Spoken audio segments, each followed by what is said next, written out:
फक्त मूठभर जिरे अशा प्रकारे घ्या आणि रात्री वारंवार लघवीला जाणे बंद. वृद्धांना रात्री लघवीसाठी वारंवार उठावं लागणार नाही, औषध नाही, खर्च नाही. हा अतिशय प्रभावी घरगुती उपाय आहे. वयोवृद्ध झालं की एक सर्वात मोठा त्रास म्हणजे रात्री वारंवार लघवीसाठी उठावं लागतं. यामध्ये झोपमोड होते, थकवा वाटतो आणि त्याचा परिणाम संपूर्ण आरोग्यावरती होतो. पण आज मी तुम्हाला एक असाच घरगुती उपाय सांगणार आहे जो अगदी स्वस्त आहे, मस्त आहे आणि सहज 100% नैसर्गिक आहे. ते म्हणजे मूठभर जिरे समस्या. नक्की काय होते ते आपण सर्वात प्रथम समजून घेऊया. म्हातारपणामध्ये, वयोवृद्धामध्ये जेव्हा आपण होतो तेव्हा आपलं मूत्राशय कमजोर होत असतं. वय वाढल्यावर मूत्राशयातील स्नायूंची ताकद कमी झालेली असते, त्यामुळे मूत्र पूर्णपणे साठवता येत नाही आणि लघवीची वेळेपूर्वीच जाणीव होत असते. थोडंसं मूत्र जरी साचलं तरी पण लघवीला जावंसं वाटतं. त्यानंतर दुसरी गोष्ट म्हणजे झोपेच्या सवयी बदलतात. वयोवृद्धांमध्ये स्लीप सायकल म्हणजे झोपेचा नैसर्गिक वेळ आहे तो तर बदललेला असतो.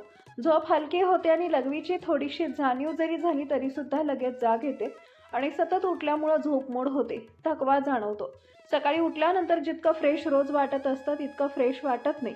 त्याच्यानंतर पुढची गोष्ट म्हणजे मधुमेही किंवा प्रोस्टेटशी संबंधित अडचणी येत असतात.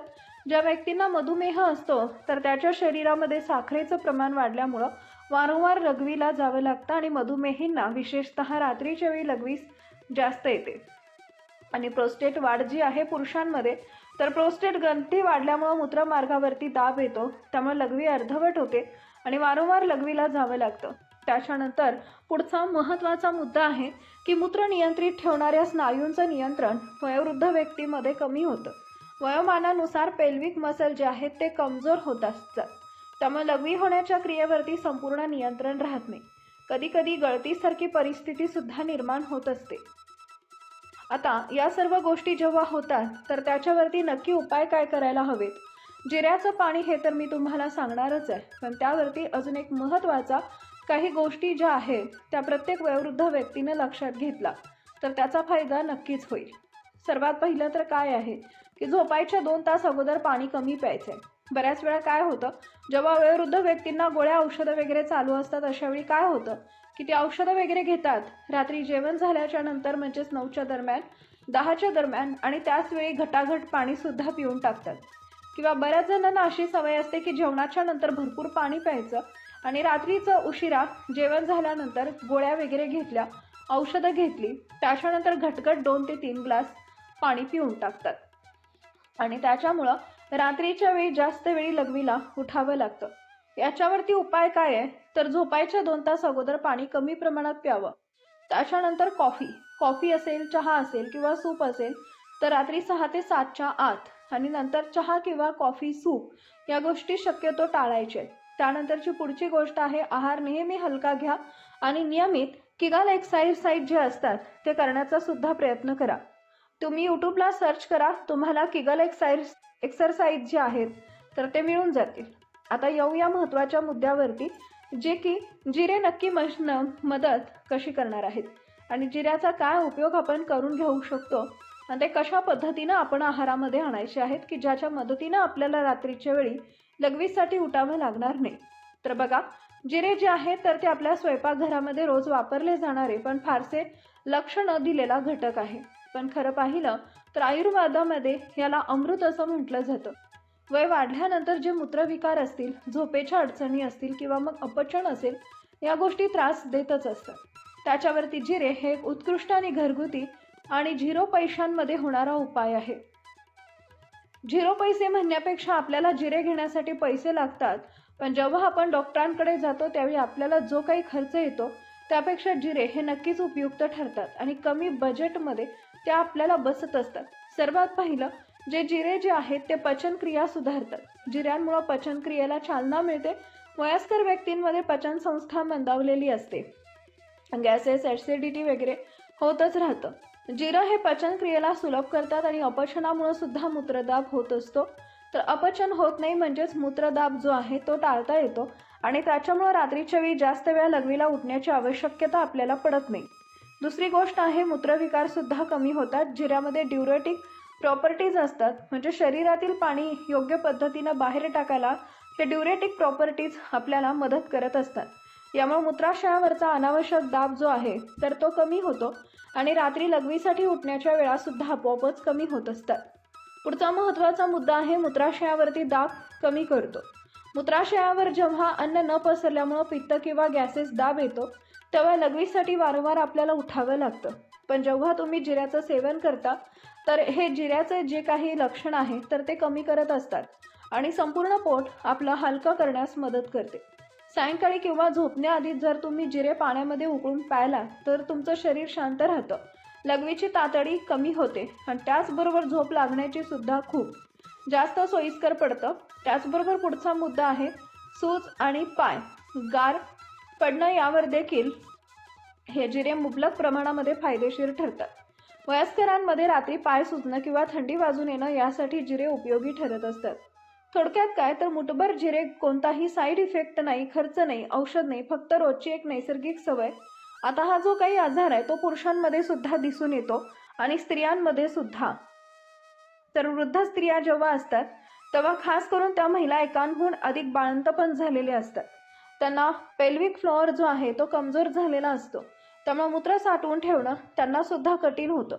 वृद्ध पुरुष आणि स्त्रियांमध्ये दोघांमध्येही असं आपल्याला सहजपणे पाहायला मिळतं की थोडंसं मूत्र साठलं तरी सुद्धा लगेच जाण्याची घाई होते. आता या समस्यांवरती नक्की उपाय काय करू शकता तर अगोदर तुम्हाला थोडेसे उपाय सांगितले आहेत की पाणी अगोदर झोपण्याच्या अगोदर खूप जास्त प्यायचं नाही किंवा सूप चहा वगैरे गोष्टी संध्याकाळी 6च्या नंतर टाळायच्या आहेत. पण या गोष्टी जर तुम्ही करू शकता. त्याचबरोबर बघा, पाणी आणि द्रव पदार्थ जे काही आहे ते दिवसभरामध्ये वेळेवरती घ्या. म्हणजे दुपारी 3च्या अगोदर तुम्ही जास्तीत जास्त पाणी किंवा द्रव पदार्थ आहे तर ते घ्यायचे. झोपायच्या 2 तास अगोदर पाणी कमी करा. संध्याकाळनंतर सूप चहा कॉफी हे प्यायचं आहे तर आपल्याला ते घ्यायचे नाहीये. तुम्हाला मी अगोदर पण सांगितलेलं आहे. आता जिऱ्याचा काय उपयोग करून घ्यायचा आहे तर बघा काय करायचं आहे. 1 टेबलस्पून म्हणजेच 1 मूठभर जिरे जे आहेत ते तुम्हाला घ्यायचे. ते हलकेसे कोरडे तव्यावरती म्हणा किंवा कढईमध्ये खमंग वास येईपर्यंत भाजून घ्यायचं. आपणा सर्वांना माहीत आहे की जिरे जेव्हा आपण भाजायला घेतो तेव्हा त्याचा एक खमंग वास सुटतो. तो वास येईपर्यंत आपल्याला ते भाजत राहायचं आहे. गॅस हलका ठेवा, खूप फुल करू नका आणि कोरडंच ते भाजून घ्यायचं आहे. त्याच्यामध्ये तेल वगैरे आपल्याला टाकायचं नाही. सायंकाळी 6 ते 7 वाजेच्या सुमारास 1 कप कोमट पाण्यामध्ये हे जिरं जे आहे ते भिजत ठेवायचे. झोपायच्या आधी 15 ते 20 मिनिटं अगोदर हे पाणी उकळून गाळून घ्यायचं आहे आणि हे पाणी आपल्याला पिऊन टाकायचं आहे. आता रोज सलग 7 दिवस तुम्हाला हा उपाय जो आहे तो करून बघायचा आहे.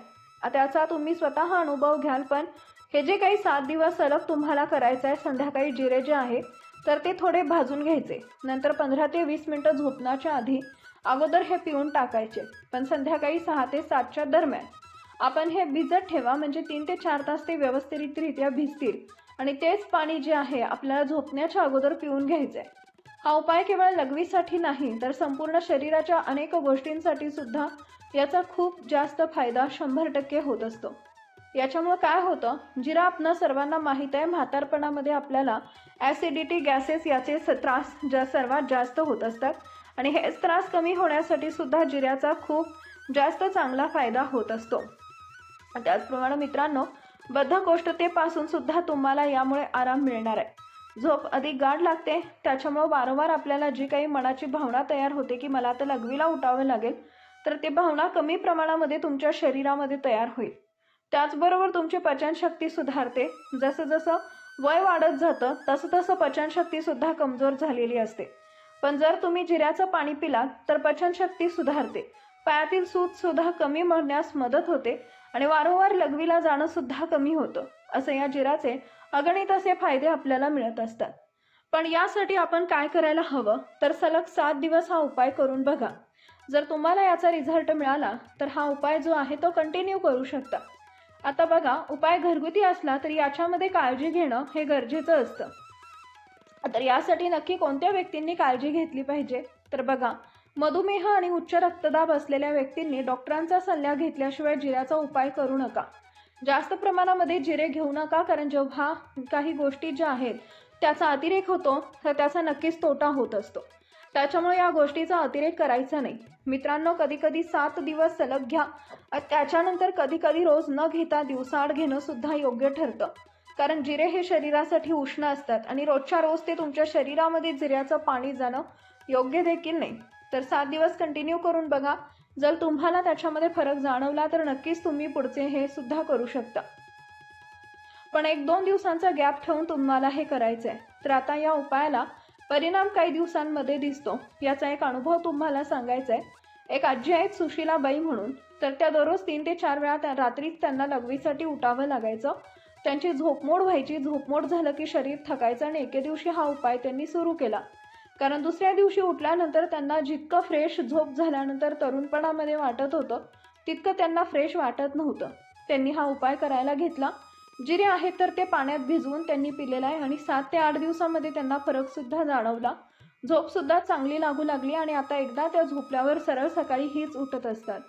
सकाळी 6 वाजता. तर या ज्या काही गोष्टी आहेत त्या गोष्टी जेव्हा केल्या जातात त्याचा नक्कीच आपल्याला फायदा होत असतो. तुम्ही सुद्धा हा उपाय तुमच्या रोजच्या दैनंदिन जीवनामध्ये करून बघा आणि त्याचबरोबर तुम्ही जे काही जिरे आहेत त्याचा उपाय केल्यानंतर तुम्हाला नक्की काय अनुभव आला हे मला कमेंट बॉक्समध्ये नक्की सांगा. जेणेकरून आपले जे काही बघणारे व्यक्ती आहेत त्यांनासुद्धा याचा अनुभव, याचा रिझल्ट नक्की कसा येतो हे जाणून घेता येईल. त्याचबरोबर एक गोष्ट नक्की लक्षात ठेवा, जेव्हा आपण वयोवृद्ध होतो तेव्हा वयोवृद्ध झाल्यानंतर भरपूर आजार आपल्या पाठीशी याच्यावरती आयुर्वेदिक उपाय करणं चांगलंच आहे. पण त्याचबरोबर जर तुम्हाला ब्लड शुगर असेल किंवा मग तुमची साखरेची पातळी वारंवार वाढत असेल तर अशा वेळी सुद्धा लघवीला जावं लागतं. तर ते जर रक्त जळजळ किंवा त्रास जाणवत असेल तर लघवीच्या ठिकाणी अशावेळी डॉक्टरांचा सल्ला घेणं नेहमीच चांगलं असतं. कारण तुम्ही आपल्या आहारामध्ये थोडेफार बदल तर करू शकता किंवा या गोष्टी ज्या आहेत तर हे उपाय जे आहेत ते छोट्याशा कारणासाठी करू शकता. पण फार जळजळ होत असेल किंवा मग काही जर त्रास तुम्हाला जाणवत असेल तर डॉक्टरांचा सल्ला तुम्ही घेतला तर याचा नक्कीच फायदा होणार आहे. त्याच्यामुळे डॉक्टरांचा सल्ला जेव्हा तुम्हाला खूप जास्त प्रमाणामध्ये या गोष्टींचा त्रास होतो त्यावेळी घेऊनच करा. ज्या गोष्टी आहेत त्या करायला सुरुवात करा. माहिती जर आवडली असेल तर व्हिडिओला लाईक करा, शेअर करा आणि आपल्या यूट्यूब चॅनलला सबस्क्राईब करायला विसरू नका. धन्यवाद.